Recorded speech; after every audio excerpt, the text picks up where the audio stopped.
गुजरात के वडोदरा की महाराजा सयाजीराव यूनिवर्सिटी में बीसीए एडमिशन को लेकर बड़ा विवाद खड़ा हो गया है।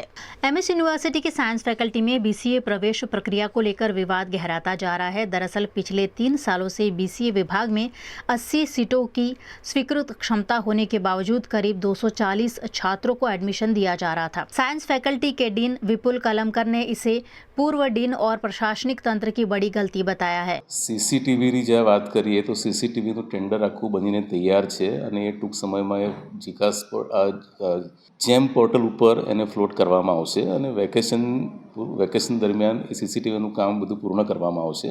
એટલે સીસીટીવીનું કામ ઓલરેડી પ્રોગ્રેસમાં છે જ, બરાબર છે. એટલે સીસીટીવીનો પ્રશ્ન જે છે તે વહેલામાં વહેલો હલ થઈ જવાનો છે.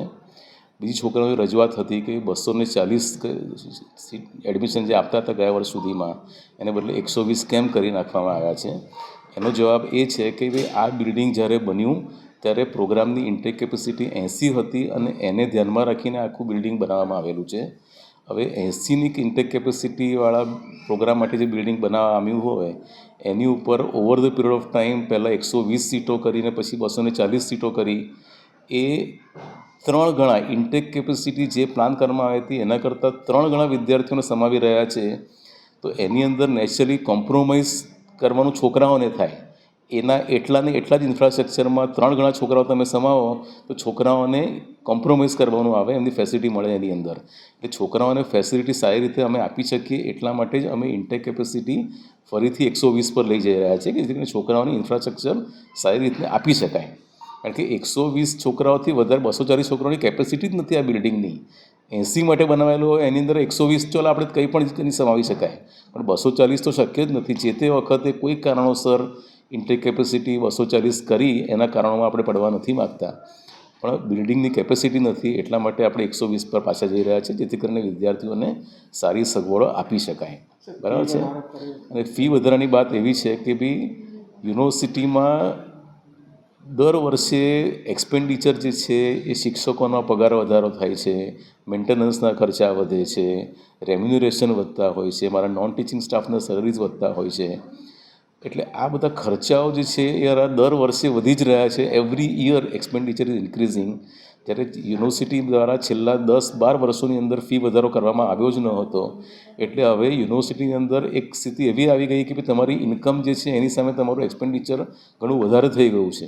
એમણે અલ્ટિમેટમ આપ્યું છે પણ અમે છોકરાઓને સમજાવવાનો પ્રયત્ન કરીશું કે ભાઈ આ છોકરાઓના હિતમાં છોકરાઓને સારી સગવડ અને સારી ઇન્ફ્રાસ્ટ્રક્ચર આપી શકાય એને ધ્યાનમાં રાખીને જ લીધેલું છે. સારા ટીચર એમને આપી શકું. તમે હવે વિચાર કરો કે મને જો સારો ટીચર જો આપવો હશે છોકરાઓને તો એ સારી સેલરીને આપવી પડશે કે નહીં આપવી પડે. હું ટીચરને સેલરી ન આપું, ફી વધારો ન કરીએ તો ટીચરને મારે સેલરી ન આપી શકાય જે આપી શકાય. અને ટીચરને સેલરી તમે ન આપો તો સારો ટીચર મને મળશે નહીં અહીં આગળ. અને સારા ટીચર મને જો ન મળે તો નુકસાન કોનું થવાનું છે? વિદ્યાર્થીઓને જ થવાનું છે. એટલે વિદ્યાર્થીઓને સારું શિક્ષણ આપી શકાય એટલા માટે મારે સારા ટીચર અહીં આગળ આવે તે જરૂરી છે. અને સારા ટીચર આવવા માટે મારે એમને સારો સેલરી આપવો પડે. સારો સેલરી આપવો પડે, સારો સેલરી જો આપવો હોય તો સેલ્ફ ફાઇનાન્સ પ્રોગ્રામની અંદર સ્ટુડન્ટની ફી એ એક જ આવકનો સ્ત્રોત હોય છે, એમાં ગવર્મેન્ટની ગ્રાન્ટ કોઈ હોતી નથી. અને એટલા માટે ફી વધારો કરવો જરૂરી થયો હતો અને એટલા માટે ફી વધારો કર્યો છે. અને છેલ્લા 10 વર્ષમાં 10-12 વર્ષમાં ફી વધારો થયો નહોતો એટલા માટે આ સ્થિતિ પેદા થઈ કે આ ફી વધારો અત્યારે આટલો બધો એટલા માટે દેખાઈ રહ્યો છે કારણ કે આટલા વર્ષમાં ફી વધારો કર્યો જ નથી. વિદ્યાર્થીઓને અન્યાય ક્યારે કહી શકાય કે જ્યારે તમે વિદ્યાર્થીઓને એડમિશન આપો પણ તમે એમને પ્રોપર સગવડો ન આપો, તમે એમને સારું ટીચિંગ ન આપો તો એ અન્યાય થયો કહેવાય.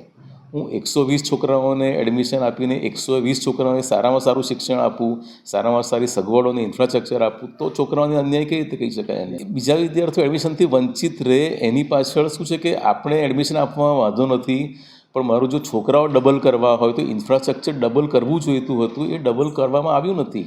इस साल यूनिवर्सिटी ने अचानक सीटों की संख्या घटाकर 120 कर दी है। इसके साथ ही रेगुलर और हायर पेमेंट दोनों श्रेणियों में फीस में भी बड़ा इजाफा किया गया है। यूनिवर्सिटी के फैसले से छात्रों और विभागों में नाराजगी बढ़ गई है। छात्र संगठन एबीवीपी ने इस मुद्दे को लेकर डीन को ज्ञापन सौंपा और चेतावनी दी कि यदि 48 घंटे के भीतर फीस वृद्धि वापस नहीं ली गई और सीटें नहीं बढ़ाई गई तो उग्र आंदोलन किया जाएगा। जी, आज रोज अखिल भारतीय विद्यार्थी परिषद द्वारा ફેકલ્ટી ઓફ સાયન્સમાં ડીન સાહેબને આવેદનપત્ર આપવામાં આવ્યું છે. તેનો મુખ્ય વિષય એ છે કે જે BCA ડિપાર્ટમેન્ટ છે, જે હાયર પેમેન્ટ છે, તેની ફીસ વધારો કરવામાં આવ્યો છે. ગયા વર્ષે ફીસ હતી 47,000, આ વર્ષે 60,000 કરવામાં આવી છે.